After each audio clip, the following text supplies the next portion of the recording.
রাত ৩টায় ফ্রান্স এবং ইংল্যান্ড মাঠে হচ্ছে দ্বিতীয় স্থান নির্ধারণী ম্যাচ খেলার জন্য।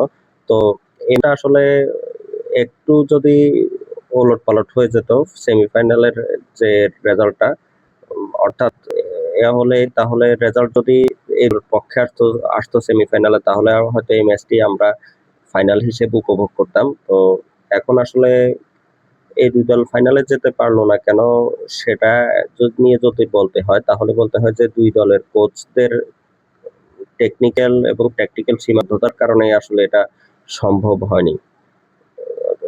এতে ইংল্যান্ডকে নিয়ে যে ভিডিওটা করেছিলাম সেমির পরে, এই আর্জেন্টিনার সাথে সেমিফাইনালে হারের পরে, সেটাতে বলে টমাস টুকেলের যে মানে ভুল ট্যাকটিক্স, সেটা নিয়ে তো কথা বলেছি। এছাড়া সোশ্যাল মিডিয়াতে সবাই মোটামুটি যারা খেলা দেখেছেন তারা সবাই এটা নিয়ে কথা বলেছেন, এবং ইংল্যান্ডের সাবেক প্লেয়াররা তো বলেছেনই, তাদের কথা বাদে দিলাম। আর ফ্রান্সের ক্ষেত্রেও বলবো, ফ্রান্সের ক্ষেত্রে বলতে গেলে যেটা বলা যায় যে ফ্রান্সের অলিসকে দিয়ে গ্রিজমানের যে কাজটা চালানোর চেষ্টা করেছিলেন দেশম, সেটাতে তিনি প্রায় প্রতিটি ম্যাচে সফল ছিলেন, একমাত্র স্পেনের ম্যাচটি ছাড়া। স্পেনের ম্যাচটি আসলে এমন উত্তাপহীন ভাবে শেষ হবে এটা আমরা চিন্তা করতে পারিনি। স্পেন যেটা করেছে, অলিসকে টোটালি অফ করে দিয়েছিল। তো এটাতে দেশমের কোনো বিকল্প, যেটা প্ল্যান এ থেকে বি তে যাওয়ার যে এটা পরিস্থিতিটা, ওই পরিস্থিতিতে প্ল্যান এ থেকে বি বা সি তে শিফট করার কথা,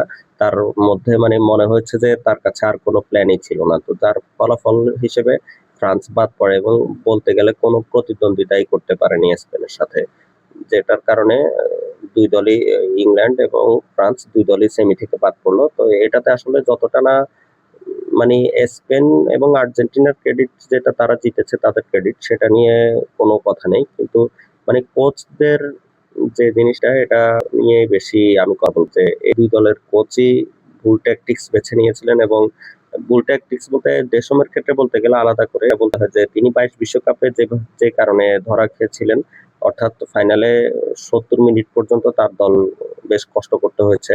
বলতে গেলে তার দলকে খুঁজে পাওয়া যায়নি আর্জেন্টিনার সাথে 22 বিশ্বকাপে। একই অবস্থা এবারও হয়েছে। এবার সেটা স্পেনের সাথে পুরো ম্যাচে বলতে গেলে ফ্রান্সকে খুঁজে পাওয়া যায়নি। ওলিসের সাথে যে কানেকশনটা অফ হয়ে গেছে, সেটার যে বিকল্প একটা ট্যাকটিক্স থাকতে পারে, সেটাই তিনি বলতে গেলে অ্যাপ্লাই করতে পারেননি। এটা হচ্ছে স্পেনের বড় সফলতা, যে দেশমকে টোটালি মানে তার যে ব্রেইন ফেড হয়েছিল কিনা সেটা বলতে পারবো না, কিন্তু দেশমের যে ট্যাকটিক্স সেটাকে একদম জাল করিয়ে দেওয়ার জন্য স্পেনকে বাহবা দিতে হয়। তো যাই হোক, এখন এই দল মুখোমুখি হচ্ছে, এই দলের জুড বেলিংহাম, কিলিয়ান এমবাপ্পে এবং সুয়ামেনি, এবং ইংল্যান্ডের জুড বেলিংহাম এবং ফ্রান্সের সুয়ামেনি, তারপরে হচ্ছে এই এমবাপ্পে, এরা তিনজনই সতীর্থ রিয়াল মাদ্রিদের একসাথে খেলেন। তো এখন তারা আজকে মুখোমুখি হচ্ছেন। এখন দেখা যাক কে জেতে, মুখোমুখি লড়াইয়ে কে তৃতীয় স্থান নির্ধারণী ম্যাচটা জিতবে, যে জিতবে সে তৃতীয় স্থান পাবে, এবং যে হারবে সে চতুর্থ দল হিসেবে বিশ্বকাপ জার্নি শেষ করবে। তো ম্যাচটি দেখতে থাকুন, এবং ভালো থাকুন, সুস্থ থাকুন। আর আমার দা স্পোর্টস ল্যাব ইউটিউব চ্যানেলটি সাবস্ক্রাইব করে সাথে থাকুন। কমেন্টে দেওয়া লিঙ্কটি দেখতে পাবেন। ধন্যবাদ।